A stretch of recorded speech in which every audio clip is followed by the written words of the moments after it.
queridos irmãos, eu sou o pastor Alexandre Dutra e esse é o nosso devocional diário. O título do nosso devocional de hoje é Vencendo Gigantes. E o nosso texto bíblico está lá em Números capítulo 13 e vamos iniciar com a leitura dos versículos 1 e 2. Você pode abrir a sua Bíblia e acompanhe comigo a leitura do nosso devocional de hoje. Números capítulo 13, versículos 1 e 2. Diz assim as Sagradas Escrituras.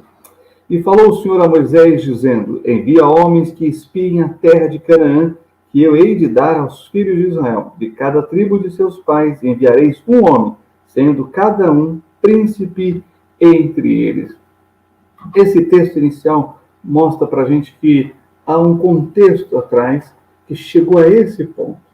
E é o ponto agora de conquistar a terra prometida, mas antes de conquistar, o Senhor, através de Moisés, separa 12 espias que vão espiar a terra, vão trazer um relatório de como é essa terra prometida, que eles ouviram falar, mas que eles ainda não sabem como realmente é. Eles estão no deserto e vão passar a conquistar a terra, porém, eles precisam saber o que é necessário, né, de como enfrentar os habitantes da terra e assim possuir a terra através de orientação. E qual é o contexto imediato pelo qual eles passaram? Pela saída da escravidão do Egito, né? Eles passaram o Mar Vermelho, eles viram a manifestação do poder de Deus através das pragas que assolaram o Egito, passaram o Mar Vermelho, entraram no deserto e agora chegaram, depois de uma caminhada, né? Chegaram na fronteira com a terra prometida. E aí, então, eles vão descobrir que realmente essa é uma terra que emana leite e mel.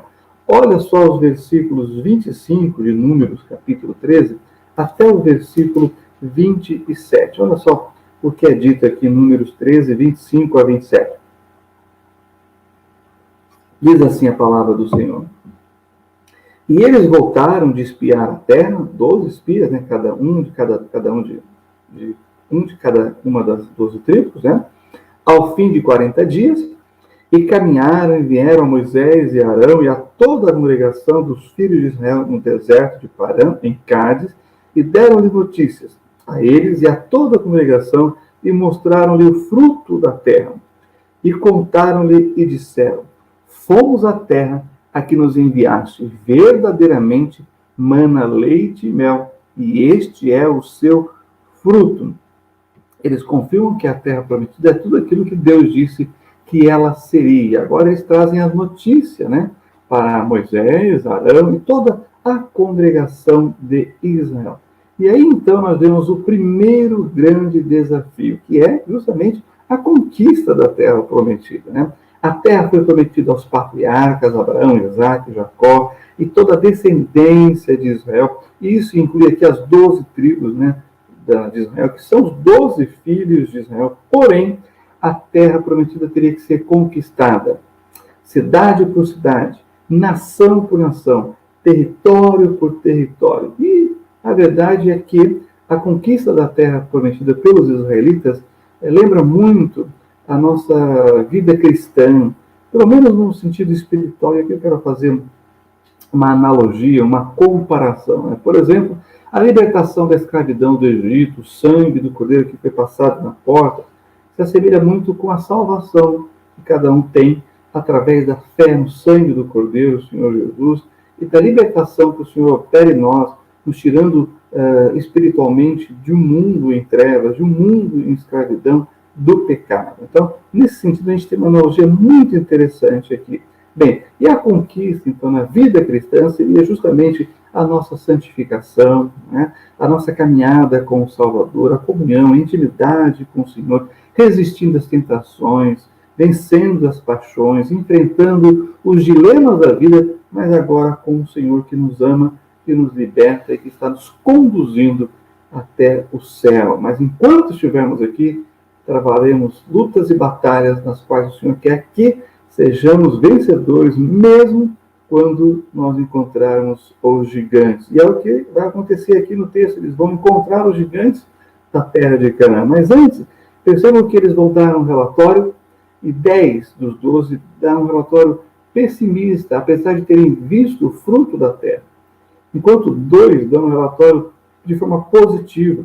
Josué e Caleb, guarde bem esses nomes, são muito importantes na história do povo de Israel. Olha só, quando nós olhamos para os versículos 28 e 29, olha só o que encontramos. O povo, porém, que habita nessa terra é poderoso, e as cidades fortificadas, e muito grandes. E também ali vimos os filhos de Anak. Os amalequitas habitam na terra do sul, e os heteus, os jebuseus, os amorreus habitam na montanha, e os cananeus habitam junto do mar, e pela margem do Jordão. Agora vamos pular o versículo 30, vamos para o 31. Porém, os homens que com ele subiam disseram, não poderemos subir contra aquele povo, porque é mais forte do que nós. Um povo mais forte do que nós. Então, percebam que a visão é um relatório pessimista. Quando eles falam de nações fortes, povo poderoso, cidades fortificadas, será que eles esqueceram do Egito, que é a maior potência mundial da época? E Deus, sem usar um exército, libertou eles da maior potência militar mundial da época. Esse mesmo Deus não teria poder para dar a eles a vitória aqui na Terra Prometida? Então percebam que eles estão focando mais no problema do que a solução do problema. E a solução de qualquer que seja o problema é sempre Deus. Porque Deus tem poder para nos dar a vitória sobre todos e quaisquer coisas. Né?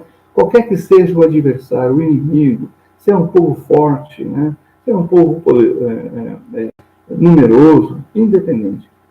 A autoridade, a vitória está no nome do Senhor. Mas é interessante destacar aqui também que existe na vida cristã alguns inimigos, né, que assustam e tentam paralisar nossas conquistas na fé, como, por exemplo, a insegurança, as incertezas da vida, isso pode ser um grande inimigo, o medo, a falta de trabalho, de emprego. Quando pensamos que nesse momento estamos numa grande pandemia, em que milhões e milhões de empregos estão sendo sacrificados também nessa questão, nessa adversidade que estamos vivenciando nos nossos dias, sem contar o inimigo das nossas almas, que é o diabo, o acusador, o inimigo, né? O adversário, aquele que está sempre tentando prejudicar a sua vida espiritual, o seu crescimento diante de Deus. Mas, deixa eu dizer uma coisa muito importante no texto, que os espias, os pessimistas não perceberam, mas já os otimistas perceberam. Mas vamos pegar aqui e ver que há uma diferença entre força, né, versus poder. Poder no sentido de autoridade. Né? Então, lá em Números 13:31, os espias olharam para a força física do povo da terra e se esqueceram de olhar para Deus e o poder que Deus tem. A força não está na quantidade dos soldados, né? O poder está naquele que possui a autoridade. Para ilustrar, quando você é parado por um policial, mesmo que seja um policial magricela, magro, franzino, e apesar de ele estar com uma arma, né? Por que ele tem força e autoridade e poder? Porque ele está com um uniforme. Ele está revestido da autoridade do Estado. Ou quando, por exemplo, para ilustrar, um julgamento de um juiz idoso, né? Ele está com aquela roupa, né? Aquela toga, que representa o poder e a autoridade que foi revestido, o juiz, né? Independente da sua idade, seja jovem ou idoso, ele está revestido com a autoridade do Estado. Então temos que perceber que o povo de Israel tinha a autoridade de Deus, a promessa, a autoridade e o poder de Deus para conquistar a terra. Quando olhamos para a vida cristã, nós recebemos a autoridade do Senhor. Ele derramou sobre nós o seu Espírito, a unção do seu Espírito, a sua presença está entre nós e a sua orientação através das Sagradas Escrituras. Nós temos o que é necessário para enfrentar o adversário, o inimigo das nossas almas e as circunstâncias das quais muitas vezes nos assustam. Então é nisso que o Senhor quer chamar a nossa atenção, para olharmos para Ele e focarmos nele, e não no problema. O que vai acontecer também por eles estarem tão impressionados com o poder, né, a força do inimigo, eles acabam confundindo ilusão com realidade. É aqui que eu quero falar sobre ilusão versus realidade. Olha só o versículo 32 de Números, o que diz para a gente. E infamaram a terra que tinham espiado, dizendo aos filhos de Israel: a terra pela qual passamos a espiá-la é terra que consome os seus moradores, e todo o povo que vimos nela são homens de grande estatura. Então, percebam aqui que esses espíritos estão confundindo ilusão com realidade, né? Quando eles dizem que a terra pela qual passamos consome os seus moradores, não é verdade. Nós sabemos que arqueologicamente foi comprovado que muitos, na época, né, da conquista da terra, viviam em cavernas. Então, eles entravam dentro da caverna e davam essa ilusão de ótica que eles estavam sendo engolidos, né, pela montanha, pela terra, tinham esse conhecimento das cavernas em que o povo habitava naquela época, tá certo? E uma outra coisa também é que ele vai dizer que todo o povo que viu nela são homens de grande estatura. E não é verdade. Haviam sim gigantes, mas nem todos eram gigantes. Quando nós vemos aos filhos de Enaque, esses sim são de alta estatura, de grande estatura, tá certo? Então, um grande gigante que pode te assustar é a ilusão de ótica, né? Na expressão que eles dizem, a terra é terra que consome os seus moradores. Muitos criam seus próprios gigantes ilusórios. Isso é um problema. Quando você aumenta, quando você dimensiona além daquilo que é a realidade, vai causar alguns efeitos negativos na sua mente, nos seus sentimentos, que vai te paralisar. E vai te impedir de conquistar a terra prometida e de vencer os gigantes. De conquistar aquilo que Deus quer que você conquiste e de vencer aqueles que se colocam ao seu caminho como um obstáculo para serem superados. Tá certo? É claro que nós estamos falando aqui de uma figura metafórica, né? Os gigantes aqui servem para ilustrar na nossa vida os desafios que temos para superar e para vencer. E aí vem a autodepreciação.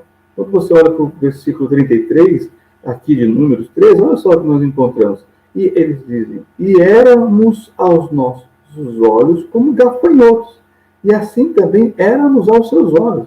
Percebam que a ilusão, né, leva a uma autodepreciação. Eles estão agora se considerando como gafanhotos. Não, eles não são gafanhotos, eles são homens. Homens que têm um valor que levou o Deus eterno a libertá-los da escravidão.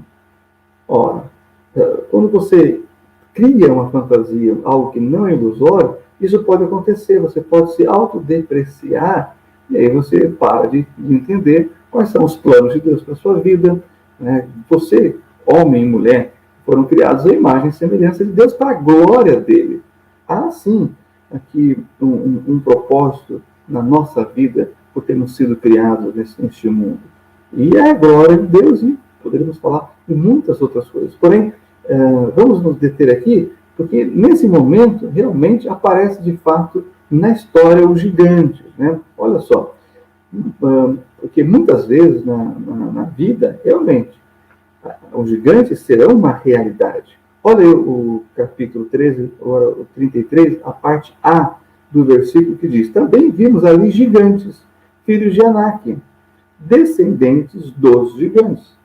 Então, realmente, existe um problema ilusório que você tem que trabalhar sua mente, seu coração, os sentimentos para superar, mas existem aqueles problemas reais da vida que também podem ser superados, tá certo? Como, por exemplo, quando pensamos na vida cristã, pode ser uma tentação, né? O dinheiro fácil, a fuga, o escape pelos vícios, né? A tentativa hedonista de busca de prazer insaciável. Aí nós temos a questão da depravação sexual, da imoralidade, na verdade, da promiscuidade, da prostituição, também da pornografia. São todos desafios que devem ser superados. São reais, mas devem ser superados pelo poder de Deus. E aí, então, você deve saber que não se deve negar a força real do inimigo de nossas almas. Ele existe, é real e tem força e poder, mas não maior do que o seu Deus. O nosso Deus é maior. E aí, então, você tem que enfrentar os gigantes. E como foi enfrentar os gigantes? Josué e Caleb, esses dois espias, vão dizer para a gente como enfrentar os gigantes e como vencê-los. Acompanhe comigo aí, agora, Números capítulo 13, versículo 30. Em meio a todo aquele discurso, aquele relatório pessimista, esses dois se levantam e dizem o seguinte, Números 13, 30. Então Caleb fez calar o povo perante Moisés e disse, certamente subiremos e a possuiremos em herança, porque seguramente prevaleceremos contra ela, contra aquelas nações. E aqui, então, nós temos o início para a vitória sobre os gigantes. Ter a percepção de quem prometeu, quem te chamou, quem te enviou, o Deus dos céus e da terra. Deixa eu ilustrar também essa questão da perspectiva do inimigo e de Deus, que está conosco. Quando você viaja ali pela região das Minas Gerais, e você vê aquelas montanhas, subidas e descidas, e aqueles montes, aí, às vezes, numa distância longe, você avista um monte, ele parece pequeno, aí você vai se aproximando, ele vai crescendo na sua presença. Olha, quanto mais você olha para o problema, mais ele vai aumentando. Mas se você olhar com essa mesma intensidade para a solução do problema, que é Deus, você vai ver então que a solução vai se tornando maior. Você vai conseguindo perceber flashes de luz no fim do túnel. Tá certo? E essa é a perspectiva de Josué e Caleb aqui que se destacou, de olhar para a perspectiva certa, olhar para Deus. É na oração, é na busca, na comunhão com Deus que Ele vai mostrar para você o caminho a seguir e como vencer os obstáculos e derrotar os gigantes. Bem, tem um personagem na Bíblia que eu quero ler aqui com os irmãos que pode nos ensinar como derrotar os gigantes. Esse personagem é Davi. Antes de se tornar rei de Israel, ele teve que enfrentar os seus gigantes. Então não se iluda. Antes de você ser promovido, antes de você vencer, você tem que mostrar que você está preparado para isso. E a preparação vem de Deus. No cuidar das ovelhas, no proteger das ovelhas, Davi estava sendo preparado para cuidar da nação de Israel, as ovelhas de Deus. Então, nós sabemos o exército dos filisteus está afrontando o exército do Deus vivo, o exército de Israel, e você tem um gigante todo dia ali desafiando um guerreiro, um herói dentro de Israel para enfrentá-lo. E ninguém se habilita a não ser Davi. E aí no versículo 45, quando ele está lá com a sua funda, em que ele pegou 5 pedras, ele vai enfrentar o gigante, ele diz o seguinte, 1 Samuel capítulo 17, versículo 45. Depois de ouvir as afrontas do gigante, Golias, Davi, porém, disse ao filisteu, tu vens a mim com espada e com lança e com escudo, porém eu vou a ti em nome do Senhor dos exércitos, o Deus dos exércitos de Israel, a quem tens afrontado. Olha que interessante isso aqui. Ele diz, eu vou contra você, vou te enfrentar através do nome do Adonai Sevaot, o Senhor dos exércitos, aquele que tem o poder dos exércitos de Deus, dos exércitos celestiais, dos anjos e no poder da sua própria palavra, que é o Deus criador dos céus e da terra, que Davi chama de Adonai Sevaot. Guarda esse nome, o Senhor dos exércitos. Quando há essa expressão na Bíblia que nada é impossível para Deus, tudo é possível aquele que crê e que vem em nome do Senhor. É interessante quando a gente pensa que Davi derrota o gigante Golias, toma sua espada, corta a cabeça dele. Surge uma pergunta, por que Davi pegou 5 pedras?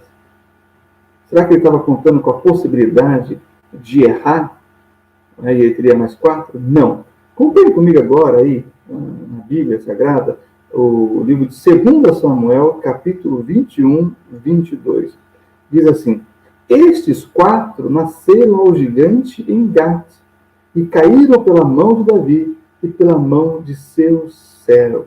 Olha que impressionante que é essa passagem aqui. Por que Davi pegou 5 pedras? Porque ele estava contando que podia vir nos outros 4.